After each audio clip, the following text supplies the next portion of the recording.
Hello.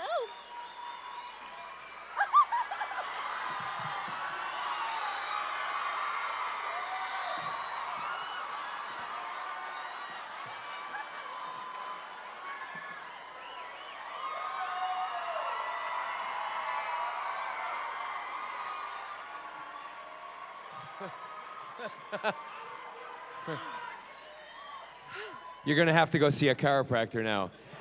Get your asses in here. I'm about to start and close the goddamn doors.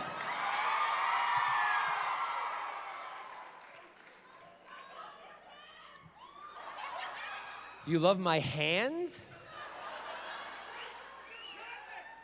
No, see, this is the thing. You're all expecting me to take off my pants, so I'm not going to do it now. Don't start asking for things right off the top because you don't get it if you ask too quickly. Lesson I learned in life, if you want something, don't want it too quickly because you might not get it, so shut up. No, I'm gonna make you wait. Well, actually, from our conversation backstage, he's not going to make you wait too much. We have lines on either side for you to line up and ask your questions. Please do that now, gently. Don't run. Don't kill people. Can I have a little bit more feed of bounce up here from the moderator and also from the questions? Because at the moment I'm getting bounce from the back and it's very difficult to understand. There we go. Thank you, because I want to understand what everyone's asking. So get to the questions quickly, because we're going to just go right to it. I think that's the best way to deal with it. All right, which side do we start with? Let's start with eeny, meeny, miny, mo. Let's get a question from a hoe. Hi, my name is Andy. My question is, out of the 3 current doctors, which was your favorite to kiss? Well, I only kissed one in the program, and that was Christopher Eccleston. David, I kissed as David. So we swapped tongues. What else? So Christopher, I would say, is Christopher was. It wasn't a sexual kiss that I was doing. It was more. Sorry to rearrange the furniture, but it just seems so formal. There we go. It wasn't a sexual kiss between Christopher and I, because I also kissed Rose. And what I wanted to make sure, and when I read it, I thought, oh my God, I am the first male and the first actor to ever kiss the Doctor. So for me that was a groundbreaking thing, because also as being a gay man myself, it was a huge thing to have on television, particularly in the audience that was going to be watching, which was a family audience, young kids, young adults, and everybody was going, oh my God, do you think we could do it? Do you think we could? And Russell and I were like, just do it. The parents are the ones who are going to have the trouble with it. It's the kids will be like, yeah, so what? 2 men are kissing, big deal. Right? And that's exactly what happened. But Christopher was a good kisser. I wanted to show that Jack loved the Doctor and Rose equally. So if you ever go back and watch that again, which I know a lot of you do, you are going to see that I kissed them in exactly the same way. And that was a choice by me, because I didn't want any sensation, because newspapers do that. They'd be like, John Barrowman kissed the Doctor because he's the man, kissed him longer. La, la, la, la, la. Shut up. Thank you very much. And just one real quick last question. I can't hear you. Can you put that mic up a little bit? Sorry, put that mic up a little bit so it's right in front of their faces, like it's me. Yes, Doctor, what can I do for you? I know that they didn't ask you to be in the anniversary special, which I... Yeah, so why are you asking the question then? Oh, no. I highly disagree with that. I'm wondering if since then they've seen the error of their ways and they're going to ask you to be in season 8. No? I think people would like it. Sorry. I don't have an answer for you. And again, every day on Twitter I get asked that same question, and I'm ignoring them now, because it's not that I don't want to answer it. It's just that it gets me when because I feel like I'm explaining myself, and then I sound like I'm someone who's ungrateful and being bitchy, which I'm not. The fact of the matter is, I wasn't asked. I would love to be part of it. It's been a huge part of my life. They might have a reason, which they haven't told me why, and I totally get that. As an actor, I understand that certain things move on, and we have to move on. Consequently, why I have moved on to other projects. But, all this stuff, even this morning, someone tweeted, no disrespect, but I don't believe you because so-and-so has talked about it. Well, nobody has talked about it. No one has asked me. No one has asked me to be in any more Doctor Who. It hasn't come up, so I am not lying. I'm telling you the truth. And for some reason, they just don't want me. Oh. Yeah. I knew that would get you. But you guys have the power. And, if they blame it on my schedule, it's not true because I have always made time for Doctor Who and Torchwood because I love Captain Jack. I love the shows. I would bend over backwards to make it fit. And the fact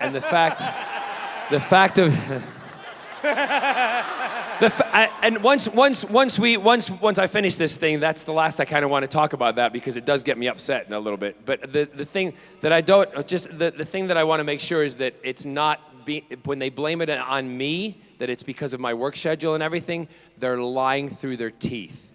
They haven't asked. Thank you. You're welcome. But having said that, if they did ask, I would love to be back.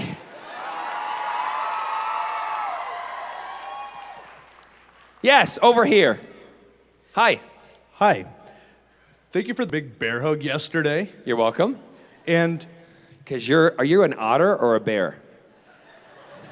You're kind of in between right now, right? yeah, That's okay. There's the bear who's going to be hugging you later. Go ahead. what's your favorite food? I love that you asked that. My favorite food, I'm not a vegan, I'm not a vegetarian, I'm not a complete meat eater, except on a Friday. I only eat fish when it's on a plate. I don't know why you're all laughing. So I'm not fussy about food. I love food. I enjoy my food. That's why I have some love handles. And you know what? I love that you love your food or whatever, because I'm the way everybody embrace who you are, the size you are. As long as you're happy, who gives a shit, right? So my favorite food, Scott and I have a thing when we travel and when we go to a different city, and unfortunately he's in the UK at the moment because it's his parents' 60th anniversary, and one of us had to go.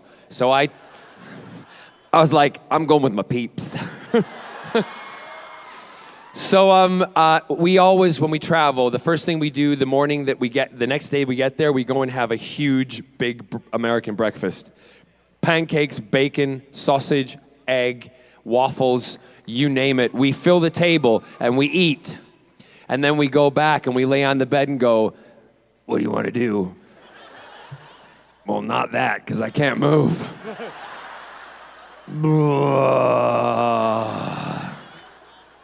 And speak some Welsh. Sorry? Speak some Welsh. Speak please. some Welsh. Bore a croeso. Croeso I Phoenix. What else? Nos da. That's all different phrases. You don't know what I said, do you? No, so sit down. So I know Doctor Who is a TV series, but Oh my God, you're so intelligent. Yes. Thank you. So do you see a movie in the production of Torchwood? I have no idea, again, because I don't make those decisions. Torchwood is under the wing of, I think, BBC Worldwide and BBC. And what I will say is that my sister and I wrote, I think, a really fantastic Captain Jack story in Exodus Code, which is a book that we wrote, which is out, which you can all get. It continues on from where we left off, in a sense. I think that would make a great movie. And the more I'm doing over here in the States, the more it allows me to get those things done, as that's all I can say. But, you know, Torchwood might be back as a movie in 5 years, 10 years, 2 years. We just don't know. It's up to Russell, and Russell is our father, as we say. And so, and you know, when that time comes, again, if they want me, I will do it at the drop of a hat. Thank you. Yes. Do you want to sit down? You don't have to stand up, or are you just hurt from what I did to you? You're still flustered. Yes.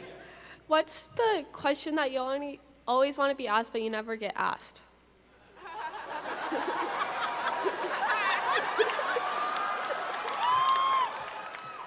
How old are you? 12. You're 12. Okay. Here's a story of a man named Brady. No, the thing I've always wanted to be asked. Oh, I've never thought about. I haven't really been thought about that, and it's because I get asked a lot of questions, and I've pretty much been asked everything. But I think if off the top of my head, a question that I would always be asked. I want to make it a good one. I don't want it just to be frivolous.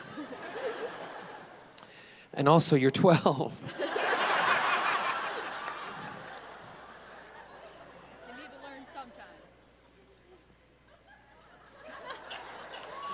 No, that is a great question. And it stumped me because everybody knows I am normally never stumped for words. So can you do me a favor?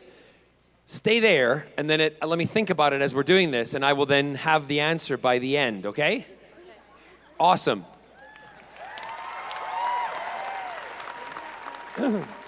Because what'll happen is it'll fire in my brain at some point, and I'll go, that's the question I've always wanted to be asked. Yes.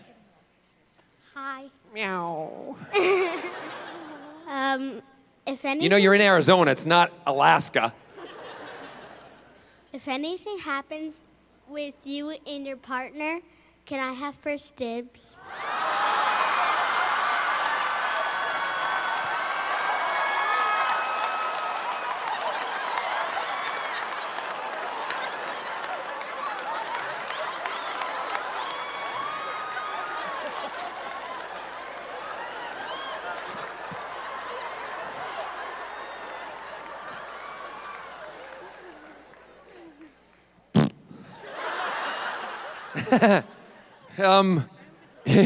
You can have them.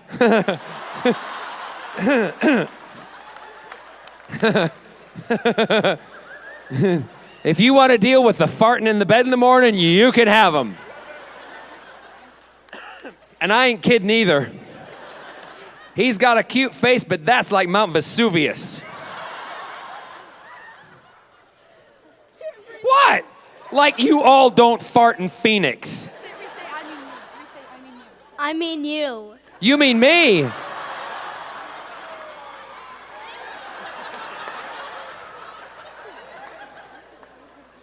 If you did, well, I'll ask Scott, but if you did, you'd be happy to come because, girlfriend, you would be a princess in my house. I'd have a different outfit for you that you could change every hour. You would have anything you want. You'd have a horse and a carriage outside white with a big princess thing on it. I'd be like, where you go today, girl? You're like, I'm off to school in my carriage. You go.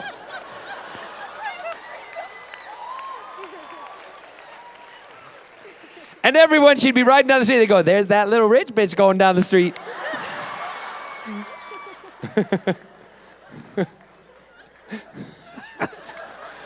And I'd be like working my ass off to pay for the horses and everything. Come on. Great, thank you. Yes. Hi. First off, Hi. I want to say... I can't see your face from that camera. Put it down so I can... No, just hold it down. There you go. I want to see your face. I want to say first off... No, put it back up again. I'm kidding! First off, I loved at San Diego Comic-Con your Nerdist podcast. I listened to it. It was the funniest thing ever. Second of all, I'm a really big fan of Arrow. Yes. How do you... Didn't you come to my table yesterday? I yes, did, you but did. in cosplay. That's right, you were. How do you prepare for Arrow compared to Doctor Who and Torchwood? Because it seems like definitely a different character. Well, yeah, it is. I'm so glad you made that observation. One's an asshole, one's not. To prepare for it, I have to be honest with you, and I've said this at other panels and things. I don't go that heavily into that whole, I've got to become this person, I've got to feel the inner self of the being, I've got to walk like this when I'm getting ready, and I've got to take 3 deep breaths before I say my lines. That's all bullshit, right? Get up, put some personality into it. We've all got those people inside us. That's the way I look at it.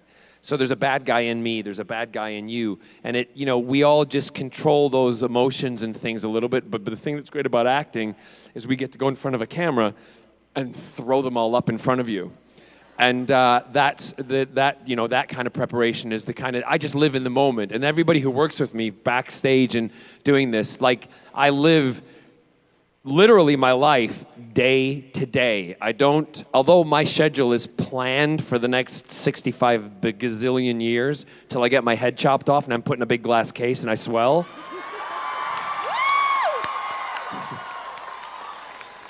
Although my future is planned, I don't. Someone will say to me, what are you doing tomorrow? I have no clue, because when I go to bed tonight, that's when I look at what I'm doing tomorrow, okay?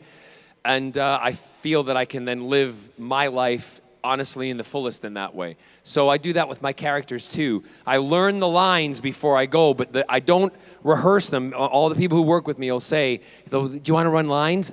No, I don't want to do that. I know my lines. I'll just do them when I get in front of the camera. And then, unless it goes completely wrong, which it does sometimes, you get in the front of the camera, so it's spontaneous, and then you rehearse there and you do it. And that's kind of how I do it.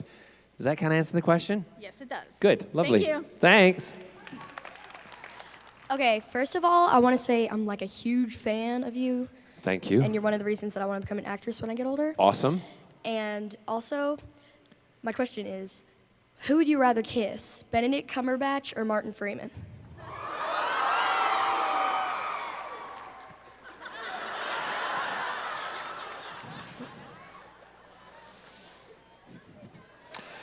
Well, considering I just saw Star Trek last night. Yeah, y'all didn't know that. I went to the movies, sat by myself in the front row with a big thing of popcorn and some Sour Patch Kids and a bottle of water. Was brilliant. Well,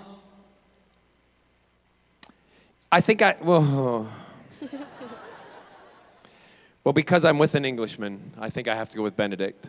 Yeah, I would too. You would too? Yeah. You're too young. How old are you? 12. Oh, Jesus. 12 going on 42. So I'd say Bennett, because Bennett, he was pretty, he's so tall in comparison to the rest of the cast. Did you see it? He's like 72 feet 4, and what's his name who plays Kirk is like, what? Thank you. Obviously didn't make an impression on me, did he? No, he's got really cute butt. He's got a cute butt. He does. He's got a cute butt. I just didn't know his name off the top of my head. But yes, but Benedict here, him here, well, Yeah. Thank you very much. Yeah, thanks. You're welcome. And good luck being an actress. Thanks. Yes. What's one of your favorite experiences with a fan at Comic-Con? Like, have you ever met somebody and you're like, I want to be your friend in real life?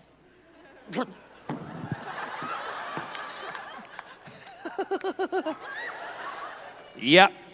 Well, yeah. It's probably not what you want to hear, but yeah, it was a Marine yesterday.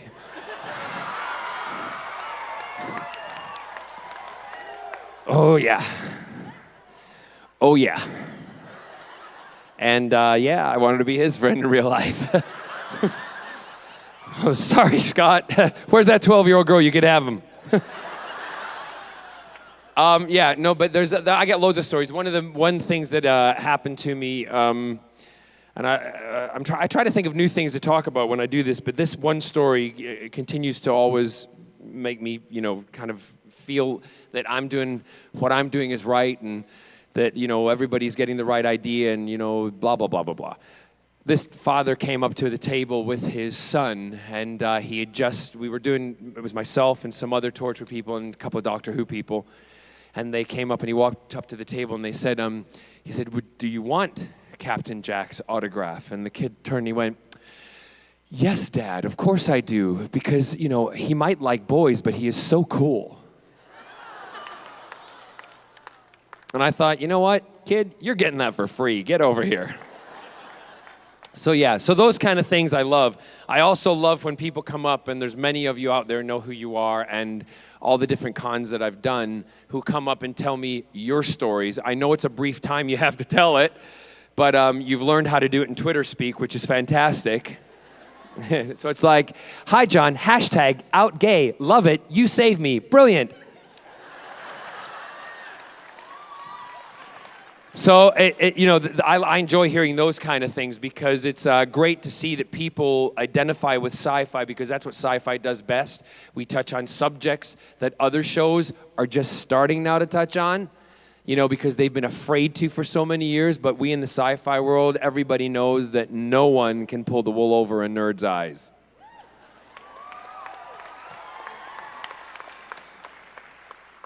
Yes. Hello. Hello.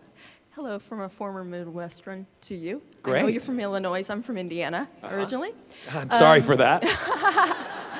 And also, you can work a pair of heels. I can work a pair of heels? Yeah, high heels. I know I can't wear high heels. You're not telling me something I don't know already. I can wear a dress, a wig, and I can look fabulous in it. Anyways, I read on Twitter that... Don't believe it. No, it was from your tweet, from your Twitter account. Okay. Yeah. That you would consider being a guest star on Supernatural. I was wondering what type of character you want to be, if you want to be an angel, demon. Well, listen, and I would love to be a character that's split between the both, like he's split personality, angel and demon. So there's a fight going on there, but who knows if that would happen. You always want to pick the most interesting character. Yeah, I'd Supernatural would be great to be on. Oh my gosh, would it be nice? Yeah. And, but like for instance, before they talked to me about Arrow over a year ago, they actually asked if I wanted to be on Vampire Diaries. Woo! Yeah. So, and I was like, do I want to be freaking around with my teeth every day? Or, what do I want to do? But, so the fact that they're asking me to do these things now, I absolutely adore. And, I'm in this business to work. So, and some people say, why do you do that? Because I want to work. I got a mortgage to pay like everybody else, and I didn't come in this business to sit around and just drink tea, herbal tea, and go, I'm really famous. I came in this business to freaking work, right? Yeah. So that's what I do. Thank you. But yeah, so Supernatural, who knows? Awesome, thank you. I'll just have a word with my boy on Supernatural. Y'all know who I'm talking about? Who am I talking about? You got it, my Misha man. I'm gonna get me some Misha mashup. Get me some Misha mash. Yes. Hey, John. Hey. It's your Black Beauty mother effing princess. Don't swear. I know. There's a lot of kids in here today. Yeah, I know. It's called double entendre today. So I was just wondering. Sausage at ya. Yeah. If you were a male stripper, what would be your name? If I was a male stripper, what would be my name?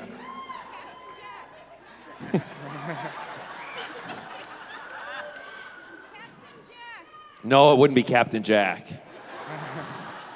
It would be Captain Crack.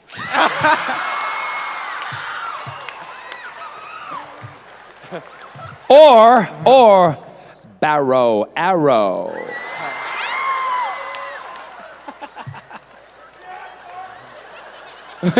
Yeah, Mr. Touchwood. Dr. Dew.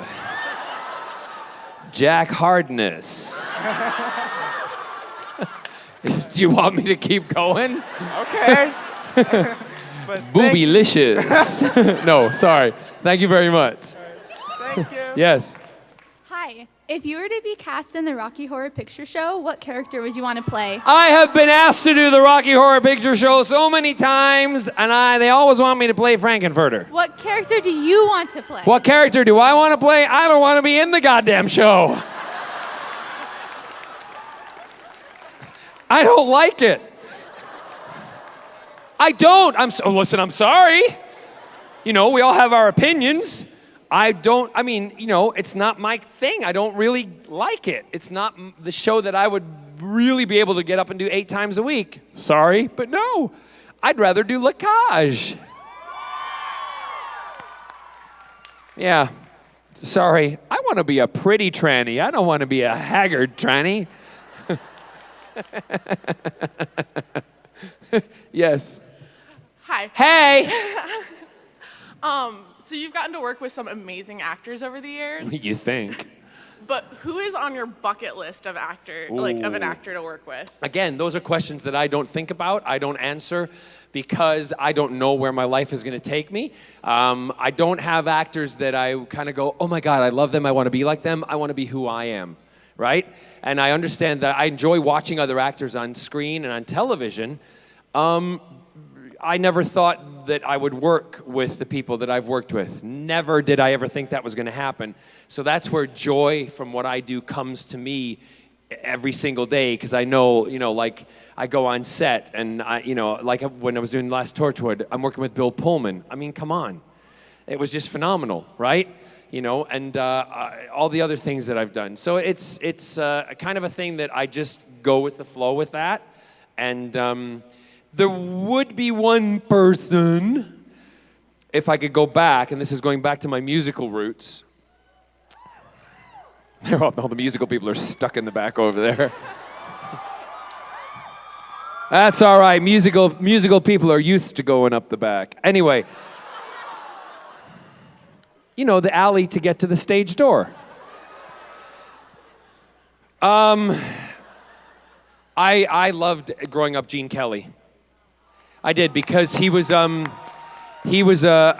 I watched him on film, not knowing what his personal life was like when I was growing up, he was a man who danced and he sang, and I wanted to be that man who danced and sang. I didn't want to get on stage and be of course I play characters like Lacage that are, girls, and I know there are people that are like that, but I wanted to be that man, if that makes any sense. Right? And I did get a chance to meet him and talk to him before he died. He was going to direct something that I was meant to be in at the time. And that, for me, is one of my kind of little cherished moments that I got to speak and talk to Gene Kelly. And he and also Howard Keel, who was a big Hollywood musical star. Howard came to see me in Sunset Boulevard in London. And he came backstage. So for me, those kind of 40s musical male icons, that's... If I'm letting you into a secret, those are my kind of ones that I go, oh, they're just brilliant, because they can do everything. And Howard Keel came into the dressing room, and this, all 7 foot of him, and he walked in, and I wanted him to start singing, 7 Brides for 7 Brothers or something like that. He walked in and he said, young man, just want to tell you, if you were around in the 40s, you would be my main competition. That's amazing. So those are my cherished moments. And I have written about them in my book, so yes. Oh God, hi. Oh God. Right? See, I just did a squee. That's what I'm doing inside right Don't pee yourself. now. I'm trying.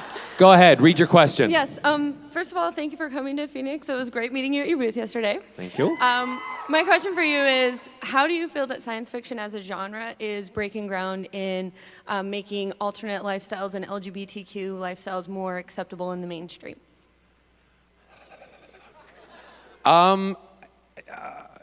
Well, I think that it's, you may disagree with me on this. There's two kind of answers to that question. Sci-fi's been doing it for a very long time because they've done it in relationships. Like if you even go back to the original Star Trek where, Kirk is with a green lady, all right? 2 different colors, da-da-da-da. That's the way they could get around it in those days, right?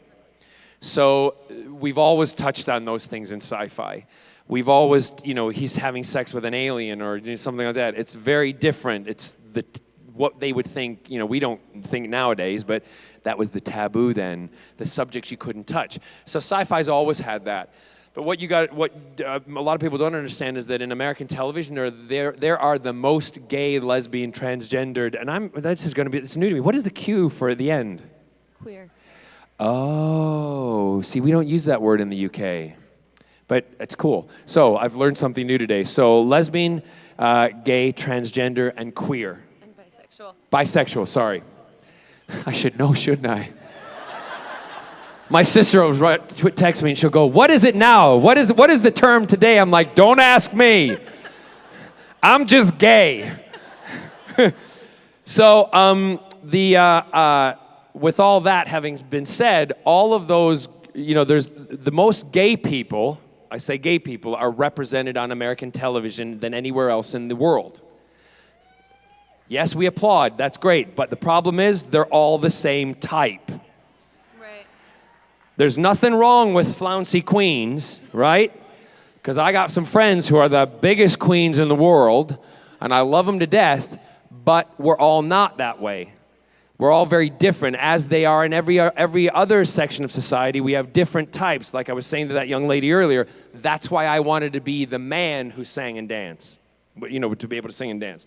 So I think we need in mainstream television to start representing gay, lesbian, bisexual, transgender, and queer people who are like us and not like what everybody finds it safe to accept.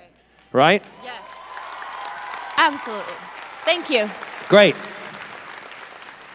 Because I want to see some butch men on television doing it with each other, and I want to see some pretty lipstick lesbians kissing. We ain't all dykes and queens, right? Am I allowed to say dykes? Because you all went very quiet.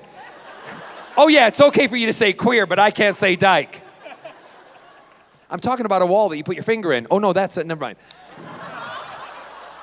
That's true, that's in Holland. I love you guys. Yes. Hello, John. You are a wonderful, beautiful human being, and you're enough to make any straight man a 3. And I just want to ask... Hold on a second. Whoa, whoa, whoa, whoa, whoa. I'm learning a lot in Phoenix today. The Q for queer. Where are you going?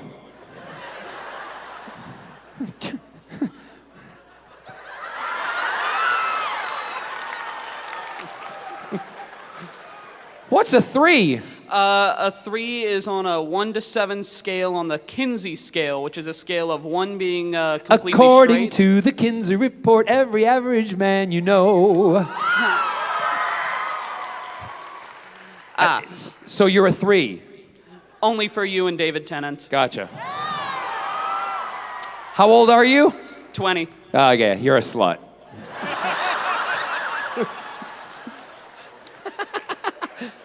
Yes? I want to know, how did you react to the end of the series finale of Doctor Who last week? No spoilers! No spoilers! I haven't seen it yet. No spoilers!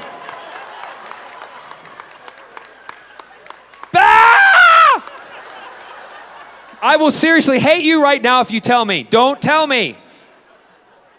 Shut up. I have to tell you, I am behind because with all my traveling, I watch all of my TV shows on my iPad, right? I am behind in Walking Dead, so shut up. Shut up. I am behind in Game of Thrones. Shut up. Listen, I'm ready to swear my ass off here. Shut up. I am behind in Doctor Who. No, it's not Arrow's fault. It's blame the airlines. I got to fly all over the place, and I can only download so many. I'm kidding you. We're not kidding you. When I put my iPad on to download everything before I fly, it's like I suck the internet into my iPad. And the thing's going, I can't do it quick enough. 23 episodes of this, 23 episodes of that. You don't have enough memory. Please stop. I have 3 iPads. 3 for that very reason, right? I haven't even watched myself on Desperate Frickin' Housewives yet. I know you'll forgive me for that one, though.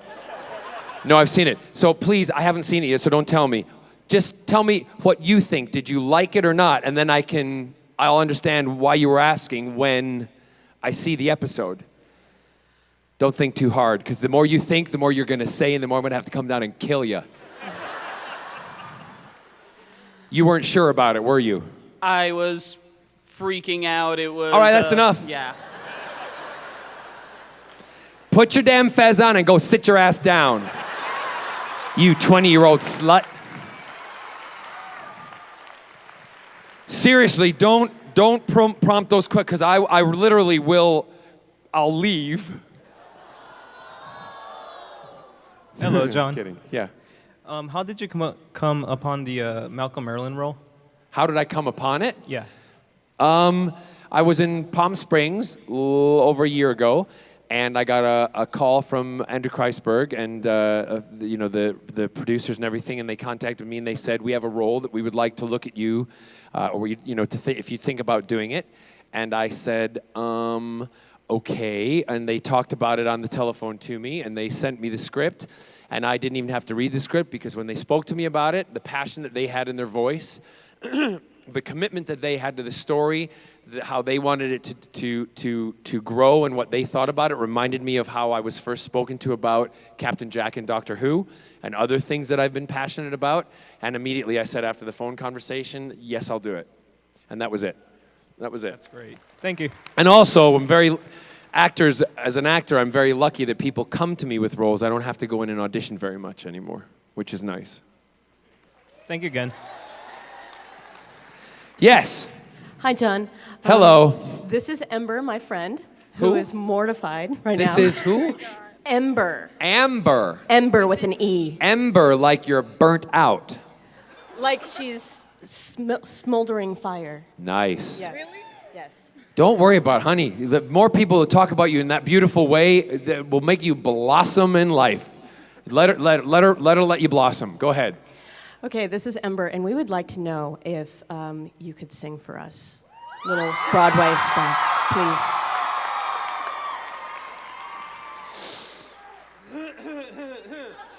I've got some lyrics. Anything goes. It is like Sunset 11 o'clock in the Boulevard, morning. anything. Sorry? I've got some lyrics up here. You've got what? Lyrics, if you'd like. Lyrics for what? Anything goes. Oh, I've done that so many different conventions. Or Sunset. Sunset or, Boulevard. Yeah. Oh, God, I can't remember those words. Sing who? Yeah, but that's really... No, but don't you tell me to shush, girl in the purple dress. What? I am not... Listen, I was in Germany last week, and they asked me to sing Springtime for Hitler, and I was like, hell no. See me in Dusseldorf going, with a hand up and everything, that would go down a treat, wouldn't it?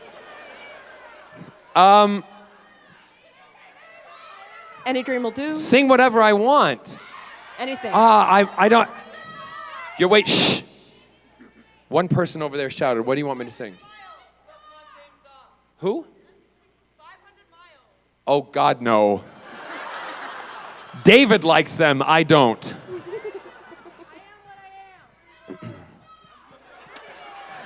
I'm just texting. Let me come. I will sing something, but let me come back to it, okay? Thank you. All right, great. Yes. I was wondering, on Arrow, you and Stephen Amell, you have really great fighting scenes. How difficult was that to choreograph, or how fun was it? We have a great team of stuntmen, and we're not allowed to do a lot of the stuff because of risk factor, considering that, when I did that whole busting through the wall sequence and then kicking Stephen, which I did myself, the second time I did it, I kicked him, and I kicked him right in the kneecap with my steel toe boots. And he got up, and bless him. I've been in that situation when you're the lead of the show, right? And you're trying to be so gracious, but you've just been kicked, and you're like, and you want to lay in and punch the person. So I knew, and I was mortified. And for weeks after that, I kept saying to him, Steven, I'm sorry. And he's like, dude, John, I know. He said, don't worry about it. I've only done that once before in my career, and it was in Torchwood when we were in the airport sequence in the last series, and Eve and I are, Gwen and I are about to run off and bust away from the CIA, and I kick one of the CIA guys in the face. Well, I actually kicked the guy in the nose and busted his nose. So he gets paid. And his nose looked like that anyway. So I just kicked it, and it was back to normal. So we do have our stunt team, and they're brilliant. Bam Bam runs the stunts for us, and they work harder than we do, because like that rooftop sequence that we shot, that's all I'm going to say. I don't want to spoil it for anybody if you haven't seen it. That was like 6 hours of them, 20 minutes of us. Okay? And so we're not allowed to, insurance-wise, to do a lot of stuff. Yes. Hello. Hello. I'm going to embarrass this young man.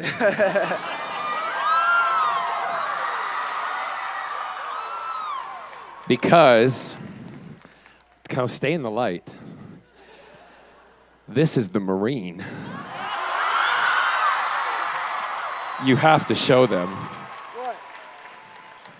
No.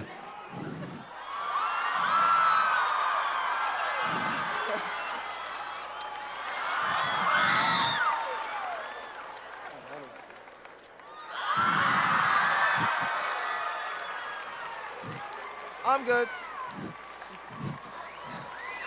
John, I think you need to try harder. He's not embarrassed. No, I know he's not. God love the military. I love them. And I did say to him, if you're that, I don't know what his game card is, but if you're that open and you're that comfortable with all the different people that you're around, you're gonna make one good fucking Marine. I'll tell you that right now.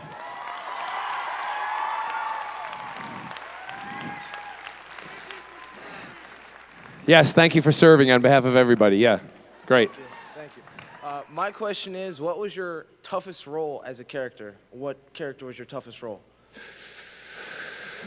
My toughest role. Well, there's tough roles for different reasons. Like, for instance, when I was in Beauty and the Beast. I know this is like, you guys are like, what? When I was the Beast in Beauty and the Beast on stage, that was really tough because I had to spend an hour in makeup every day getting prosthetics put on, everything, and I had 20 to 30, 40 pounds of equipment on me, and I had to walk around, and do what I do on stage every single day. Tough-wise, Jack wasn't tough. Jack was fun. Jack was a blast. That's why that kind of thing is good. Merlin is not tough. Like, tough things. It sounds twee, but when I did Springtime for Hitler, I had to sit and get my hair dyed every day. And you know how much your scalp burns after 2 weeks of having your hair bleached? I know. But blondes do have more fun. And the phone number you gave me yesterday doesn't work.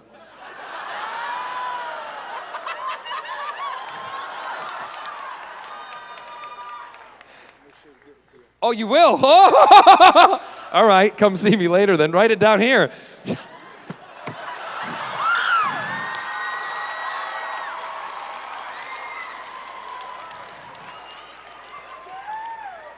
Yeah, that said it didn't work. Yeah, of course I put a 1. I might be pretty, but I ain't stupid. Check with me later, because, boy, you are going to go home with us for lunch. Well, should I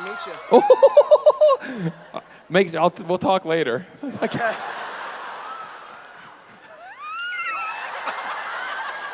Scotty, you better get your ass over here from London. Because there's going to be a Marine sandwich tonight.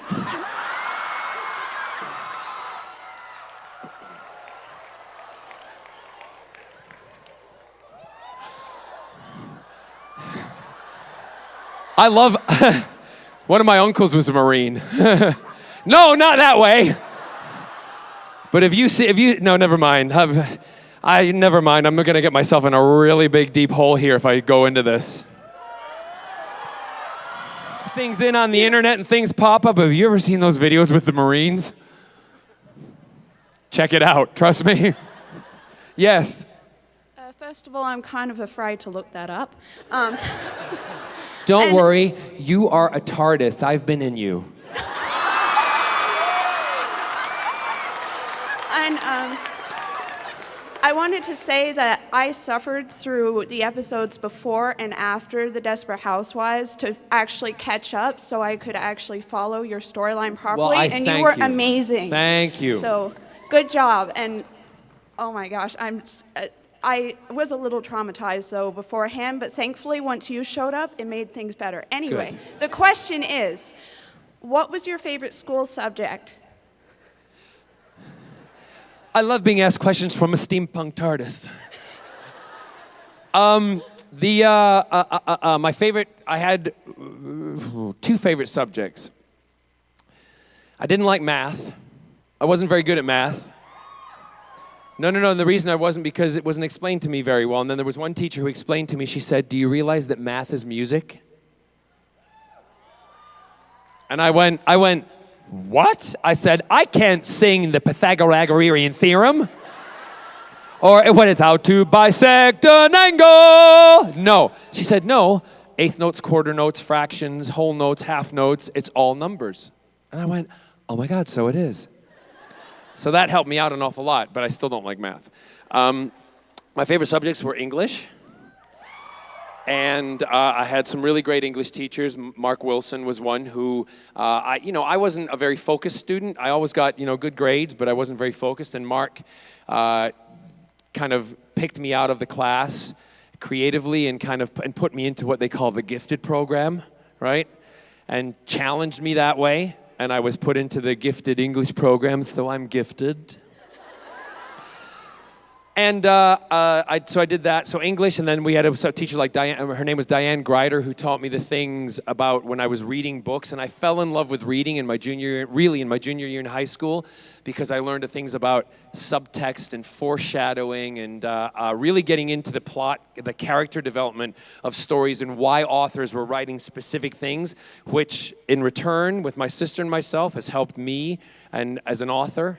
Later in life. And who would have thought that this boy who got average C grades in, English to begin with, and then was moved into the gifted program where I felt like I was swimming underwater half the time, would end up being a best-selling author. But that's also thanks to my sister. So English, and then I loved my music. I loved my music classes, and it pains me to see, and I think sports are also very important, but you know what? School systems, and we all need to fight and stand up for this, don't cut the music and drama programs just because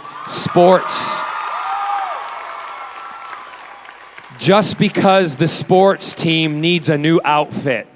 Because our choir in our high school, we had the same choir robes that they had in 1952. And every year, the football team got new outfits.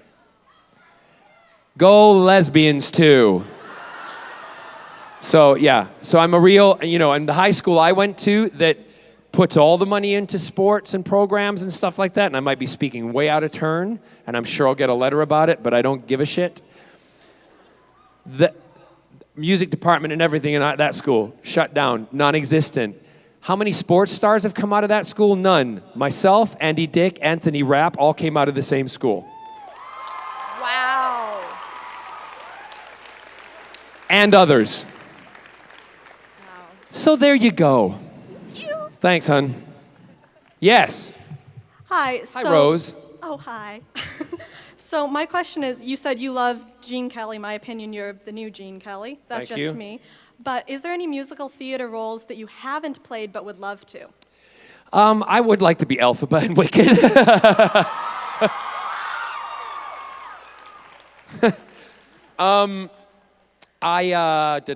Yeah, well, I don't think, that's one of the things, like that other question, I don't think about that. I was offered, was it last year or the year before, like 5 different Broadway productions, and they didn't gel with me. So there's things that work for me and there's things that don't. Yeah, off the top of my head, I know there is one story I would love to do, and I know Jerry Herman quite well. And Jerry, I know I would love to have the end, since my sister and I are now becoming better in the storytelling and stuff. I'd like to rewrite the ending of Mac and Mabel, and I'd love to one day play. I think I'm still a bit too young, but unless I do it as my who groaned there? No, unless I do play Mac as my own age, and maybe the Mabel is a much younger Mabel, maybe in her early 20s, I think that would work. I love the song "I Won't Send Roses."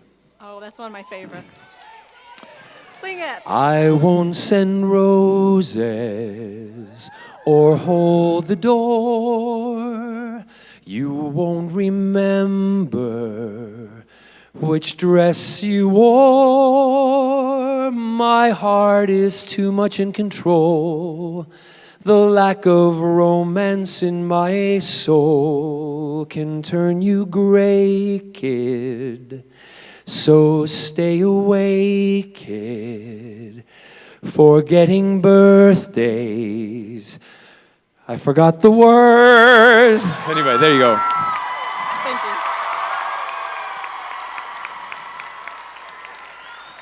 Forgetting birthdays is guaranteed, and though I love you, da-da-da, you'd be the last to know.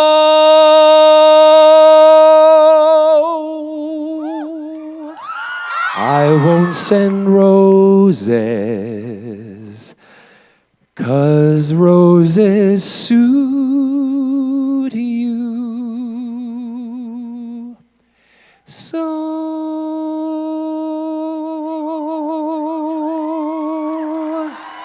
sorry, I forgot the words. Yes. Oh, okay. I was meant to go that side, sorry, yes. I don't know which side I'm batting for. You would love it if it was both, wouldn't you? Yes. Well, now that I'm speechless, 'cause Sorry? now that I'm speechless, because that's one of my favorite songs. Great. When it comes to my 3 nerdiest obsessions, you hit the trifecta. Obviously, Doctor Who, Torchwood, musical theater, and third, I understand that you once did a Shakespeare play at the National Theater. Oh, yeah. And so I have a 2-part question. One, would you ever consider doing Shakespeare again? Mm-hmm. And second, what was it like being in the Doctor Who episode Utopia with Shakespeare icon Derek Jacobi? Oh, well, first off, the reason that I didn't get to do Shakespeare, I was originally coming over to the UK to study, to get my degree, and to study Shakespeare, and it was Anything Goes, the show that I first got that took me away from Shakespeare. But then 13 to 14 years later, Anything Goes, which I was doing at the National Theatre, brought me back to Shakespeare because Trevor Nunn then asked me to be in Love's Labour's Lost with Joseph Fiennes. And I was very nervous because thinking I'd never trained, here I was, this musical theater guy, and Trevor's like, you know what, John, you're going to be fine because musical theater people are often the best Shakespearean actors because it's like music. So I was like, okay. So I did it, and it was one of the greatest experiences of my life. So I was brought back to Shakespeare. I'd love to. Trevor then asked me again to do another Shakespeare piece, which I wasn't able to do. I do get asked to do them. I'm not. I don't know. It depends. Maybe later in life I'll do other stuff. And Derek Jacobi, just amazing.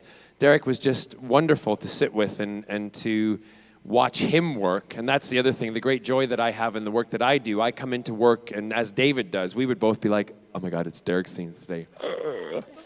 You know, and David is a very good Shakespearean actor himself also. He's amazing. And for both of us to sit and watch this man who can do everything, just brilliant. So yeah, it was a thrill. Thank you. You're welcome. Yes. Yes. Hello, Captain. Hello. I was wanting to say that I think you're the most talented actor ever on the face of planet Earth. In your? And we met the other day in autograph session, right? And I told you that something very bad happened to my father. Yes. And I was wondering, how do you maintain an attitude of positiveness? Because every time I see you, you're so positive about everything. When something bad happens in your career, how do you maintain a positive attitude? Well, we all have bad things that happen to us. And I don't think it's my job to come up and tell you that you guys want to come and see John Barrowman, fun John Barrowman, right? It's not my place to tell you the sad things and the bad things that have happened to me. Bad things have happened to me. Sad things have happened to me. And my way of talking about those are through my books. Also, some of them are personal. But life is life. And life deals us a hand. And although I can only speak for myself, because that's who I know best, you guys have given me a brilliant hand, okay? And every so often, a card's put in that might be crap. And I have to deal with that. But what makes me stay positive is I know that there are people like you that have given me this glorious life. And I cherish it, and I love it, and every day I wake up, and I'm thankful for where I am because I know why I'm here. I wouldn't be here without you guys and the fans, and I'm not just saying that to be sycophantic, because I say it to every con I go to, because I truly believe it. The fans are the most important things to me. That's why I don't understand actors who become this kind of like royalty figure that they think their shit doesn't stink. Because it's just not that way. You're here because of you guys. You get what I'm saying? So I just stay positive. I mean, you know, many of you may know this or not, but you know, we've had death and stuff in our family. My parents are both cancer survivors. We've lost Scott's sister to cancer. She died of brain cancer. You know, I've had to put dogs to sleep. My life is just like your life. It's just I don't always talk about those sad moments. You know, the last year, this past couple of months, we've had to give away one of our dogs because of a situation. So, and I didn't talk about it because I felt that really wasn't something I wanted to discuss. But I am now because I feel better about it. Do you know what I mean? So bad things do happen, but it's important to just keep fighting, keep pressing on, you know? And know that if you do lose somebody, it's going to happen to all of us. We're all going to be in that situation at some point in our lives. And when we are, we're going to grieve, we're going to be upset, we're going to cry, but you know, you can look at another person, another human being in the eye, and you can say to them, and you can look and you say, I've lost somebody, and they're like, and you'll know if they have because they'll have that look in their eyes, and they'll understand. That's why it's important to talk, important to communicate with people, and important, as you know, when I'm sorry, I feel like I'm Oprah. But it's important, like when I do photo sessions, that's why I touch you guys. No, I feel it's important in life for us to be tactile because we separate ourselves. We sit behind computer screens. We're very powerful there. We do all sorts of stuff. But you know what? To go up to somebody and to look them in the eye and to say, hey, how are you? Thanks. You know, or just touch them on the shoulder. That's contact. That's what we as human beings want. So today, I want you to all go out there and I want you to touch somebody. One more thing very quickly. Yeah, go ahead, because we got a lot of others. Go on. Got a request from everybody in Phoenix. Can you do a concert here in Phoenix? Well, we did a petition out online about doing concerts because my concert promoter, because not a lot of concert people know me here. And when I say concert people, I mean, this is a perfect audience for a concert. But I had to put a petition out because the promoters wanted to see that if I was popular or not. And and I did it on Twitter and I did it online and we didn't get any signatures. Well, all you guys need to do is start your own kind of petition for the theater because I need, you know, for my tours, I need about a 2,000 to 3,000 seater. I mean, or something like this. We'd set it up in here and do it right in here. So it can be done. We're working on it, but you know, just keep up to date with what I'm doing online because there's a lot of things that, you know, we're doing and you know, that can help with other stuff.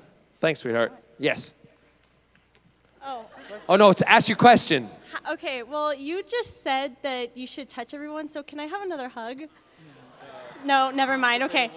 I Never would let mind. you, but they won't let you for the Nope, sole that's reason okay. if I hug, and I tell this to everybody, and you all know this, if I hug you right now, I gotta Everyone- freaking hug yeah, okay. everybody in this room. Can I heart you? Can I heart? I chose to hug the Marine because I was wanting some sandwich. Well, I heart you. Anyway. What? Okay, never mind. Yeah. Anyway, I wanted to ask, what is your guilty pleasure, and what is your favorite book? Oh. My favorite book is, and again, this is a question you can add. This is online. My favorite book is The Outsiders by S.E. Hinton.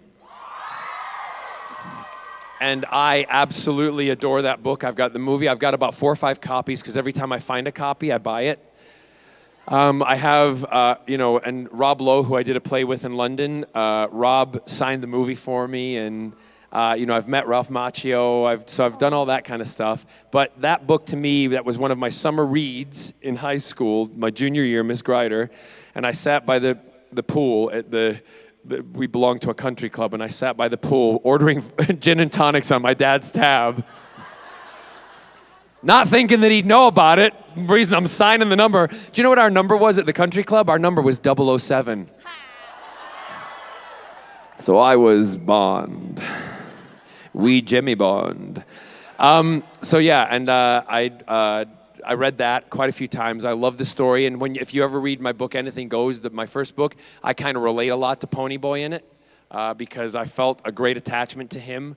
Being him, he was from the other side of the tracks, and in my life, being a young man growing up, knowing I was gay, but living as everybody else did, and not being open yet, I was living on those other side of the tracks. So it was a great thing for me. So that, and then the other question was? What's your guilty pleasure? My guilty pleasure.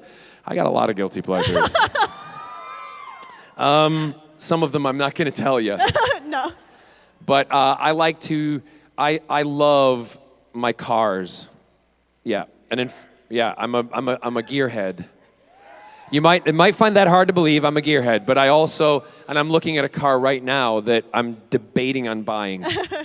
I'm debating on buying it. Yeah, it's an old Cadillac Eldorado convertible, and I think that I would look pretty damn good driving around in Palm Springs in that. Yeah, like Libba frickin' Rachi. Thank you. You're welcome. John. Oh, no, we don't have to stop, do we? You have 3.5 minutes. Can I have 10 more? I would love to say that, but you have to take that up with Kristen Bauer from True Blood. Oh, I don't want to step on her toes. Anyway, okay, next question. Yes, quickly. Have you ever considered being straight? No. That's not my question, but. I'm quite happy being gay. Actually, and I love that you say that, but I am so chuffed and proud of who I am, and my mother and father are proud of me, my family's proud of me. I don't want to change. my actual question, can you do your Scottish accent? It's so cute. The only reason I do my Scottish accent, don't do it, is because I feel like I'm on show, which I am, and if you read my first book, you'll understand why I don't like to do it. Yes. Quick. Hi, John. Hi. I wanted to know more about your show that's coming up on ABC, Sing Your Face Off. ABC Sing Your Face Off. We take 5 celebrities and we turn them into the singers that they've always wanted to be. For instance, we might turn someone into, let's just say, Justin Bieber, and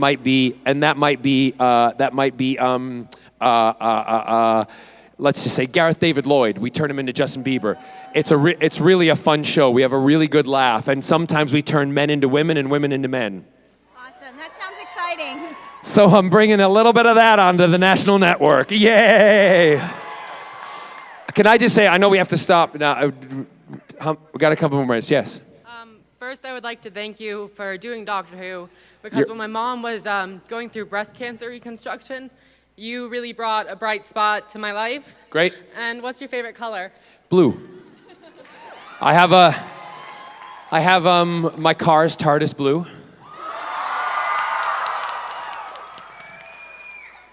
Figured if they don't want me back in it, I'll have my own. Yes. What's your favorite place that you've ever traveled to? Rome. Anybody else? Just quick ones. Flash fire. I'm just supposed to tell you that my gay friend Todd loves you and Desperate Housewives. Thank you, Todd. Let me know when we have about 30 seconds. Hi. Hi. We were just wondering if you Wonder quickly. If you could kiss any character on Doctor Who that you haven't already, who would you kiss as Captain Jack? I'd like to kiss an ood. You know why? Because you'd be going.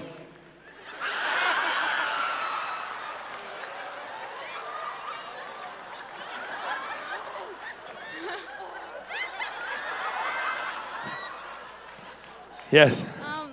Which episode of Doctor Who do you feel utilized your full potential as an actor? Which? Episode of Doctor Who do you feel you utilized your full potential? I don't kind of answer those questions because every episode was fantastic. Every episode was challenging. There wasn't one episode. But thanks. Hey, John, do you want 10 more minutes? I want 10 more minutes. Okay, put those 10 minutes on the clock, please.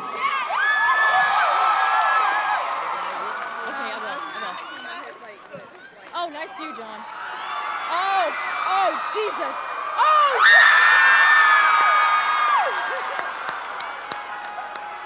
oh my God.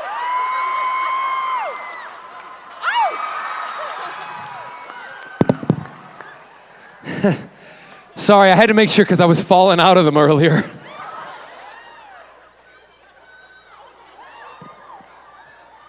Batman today. Hey, I was thinking the other day, they should bring Batman and Robin the series back, and I'd love to play Batman on TV. Yes. Well, thank you. Great. I'm a two-time cancer survivor, so I definitely understand about your family situation. Yep. So my question is, if you haven't worked with him before, what would it be like working with Hugh Jackman? I don't know. I don't. Again, it's one of those things that, you know, he did The Boy from Oz in New York, and I've been asked to do The Boy from Oz in Britain. Really? And the producers are like sitting, waiting, and they're like, anytime you're ready, anytime you're ready. And I'm like, I'm not ready, I'm not ready, I'm not ready. The thing is, I'm enjoying my kind of venture into American television to kind of become part of this culture more as I've become part of British and European culture. So for me to go away and do theater for a year takes me out of that realm that I want, you know, I'm going to be honest with you. I'm a businessman. I love the fame that has come with my job, and I want more. But I'd love to work with him one day. Awesome. I'd be his although he's younger than me, I think he's younger than me. I want to be his younger brother. Thank you. Yep. Hi, I'm a huge fan. And everybody's been asking about Doctor Who, so I'm going to ask about Torchwood. Good. In season 2, episode 1, you worked with James Marsters, and I am a huge fan of him. What was it like working with him? He was awful. Why? No, he wasn't. He was really great. James is funny. James we'd do that sequence, and I love that sequence where we walk out and it's like doo-doo-doo-doo, doo-doo-doo. And we walk towards each other. And when I read the script and we got to the end of it, we didn't tell anybody when we were filming because we actually that kiss is like one of the most explosive moments. That was like my favorite and so part. when I'm doing a scene like that, whether I'm kissing a girl or a guy, I always make sure that they're comfortable. And, you know, I say to them, you know, what I'm going to do. I don't like kissing like what I call tight lip kisses. I call them Midwestern kisses. I want to do a Southern kiss. No, I'm joking. So but I do. I wanted to make it look like it's real. So we do an open mouth kiss, but no tongues, right? That's the way it is. So James was cool about that, and after we did the scene, and I walked over and da-da-da-da-da, and we went boom, boom, boom,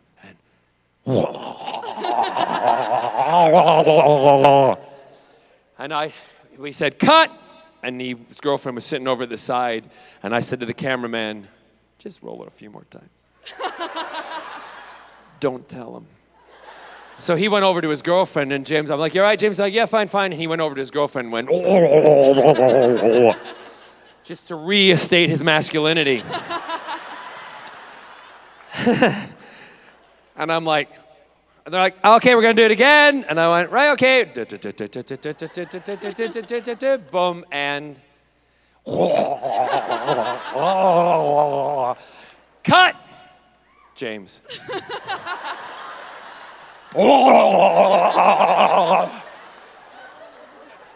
How's that, everybody? We're going to do it again. Okay, James is like that. Really? Oh, yeah, let's do it again. Action. Dun, dun, dun, dun, dun, dun, dun, dun.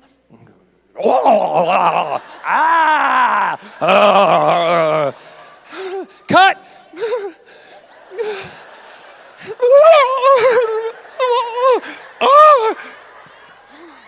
You all right, James? Yeah, I'm fine. We got to do it again.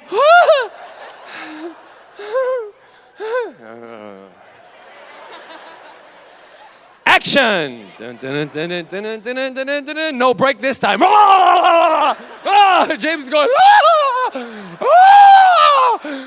Cut! James going.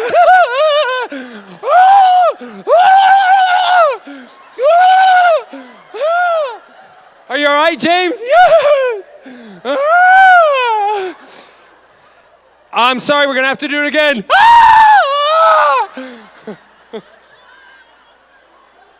I'm like, all right, let's do it again. Come on, James. Pucker up, bitch. Yes. Good morning, John. Morning. Thank you for everything you do. And my question is, who out of everybody that you've met, who have you fangirled over? Well, I'm a boy, so I fanboy. Okay, well, who have you fanboyed over? Yeah, fanboyed over. Oh, well, I met, I mean, when I've met Carrie Fisher. Sorry? Oh, Nathan Fillion.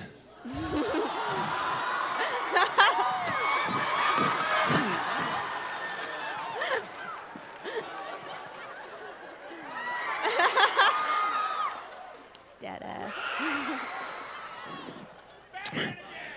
Fat man, I don't care. You know what I mean? Oh, Batman. I thought you said Fat Man, Nathan Fillion. No, he's hot. I love Nathan. Love Nathan. Yep, love him. Anyway, next. How did you like hanging out with Misha? Well, I didn't really hang out with him. I just rolled on the floor with him for a little while. Yeah, he was cool. He was great. Yeah. And his breath tastes like mint. I'm kidding. They're like having a total fan lesbian girl moment right now. There you go. Yes. Hey. Hey. So, have you ever encountered fan fiction? I gotta be honest with you. I know it's out there. I don't read it. Because I love that the people who create it, you have your own outlet, your own kind of fantasies, and that's good. Because I don't want to read them because sometimes there's a little freaky. All right? And although I'm wild up here, I'm slightly, you might not believe it, I'm a little conservative in certain aspects, and I don't want to be doing it with monkeys and animals and all sorts of shit. Because that goes on in fan fiction. But I love the fact that people have the creativity and write it. Yeah, and it's good. So keep doing it. I just ain't gonna be reading it. You might possibly find an ood fan fiction with you. Well, if there's an ood fan fiction, then tell me about that one. But just don't make it too dirty. Because I'll kiss the ood, but I ain't doing nothing more. Because he carries his ball in his hand, and I don't want one, I want two. Juggle the ood. Bye. Thanks, yes. Okay, so you said you like to sing and dance. Yes. Do you know how to twerk? Do I know how to twerk?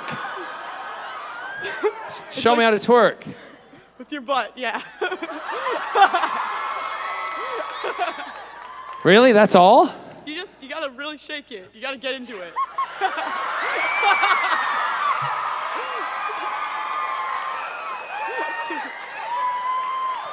Like that? Yeah. Thank you.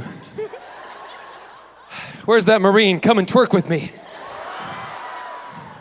Hi. Hi. What do you think of the Doctor Who experience in Cardiff?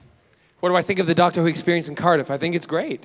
I think anything that's an extension of Doctor Who like that causes people to get excited and introduces new people to Doctor Who, fantastic. Thank you. Have you been to it? Yeah. You don't worry, one day you may get there. Yes. Hello, Captain. Hello. I've got a question. Okay, ask the question. Okay, so you know how you were on David's cam and you did the little Doctor Who cheer in the car? On who? On David's cam when you were back on Doctor Who? Yes. Can you do the little cheer? I don't remember what the cheer The was. whole, like, we're on Doctor Who, we are. The whole thing like that. See, this is what I love about you guys.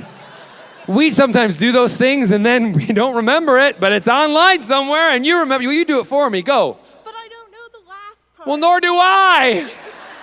Someone else out there does. So say it. Go. We're on Doctor Who, we are. We're going to go and we're going far. Yay. You're at 30 seconds. Okay, that's okay. Quickly. Sorry. What was yours? Quick. Hi. Quickly. Okay. You worked with Alex Kingston recently, and there were rumors that you were going to do a spin-off show. It's not going to happen. Not at all. Oh. Nope. There you go. Again, it's not. Sorry. Don't boo me. It's not my decision. Talk to the BBC, not me. Yes. Hi. What was it like filming Doctor Who: The Empty Child? Because that's my favorite episode. It was creepy. To have those children walking around in masks, totally creepy. So, I'm not your mummy. Go away. We got to finish, but I just want to say sorry, and thank you for all of you who are waiting to ask questions and stuff. But just from me to you guys, this is my first time at Phoenix Con. Wait. Let's wait to save time. Don't cheer till the end. I will be happy to come back if I'm asked back. The other thing is, know what I mean when I say that I truly appreciate that the reason that I am up here, the reason you've given me a fantastic life thus far. I have a beautiful home and I've got a lovely car because of all of you. And no, seriously, I'm being totally truthful, not joking. I absolutely appreciate it. And that's why when you come to me and you talk to me, or if you see me in the street, just not when I'm eating, I'm happy to talk to you. I'm happy to take that quick photograph if they'll allow me to do it, not in this situation. But I want to just say thank you so much for making me who I am today. Thank you very much.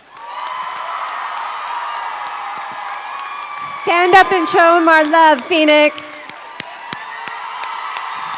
Sometimes I get a good feeling, yeah.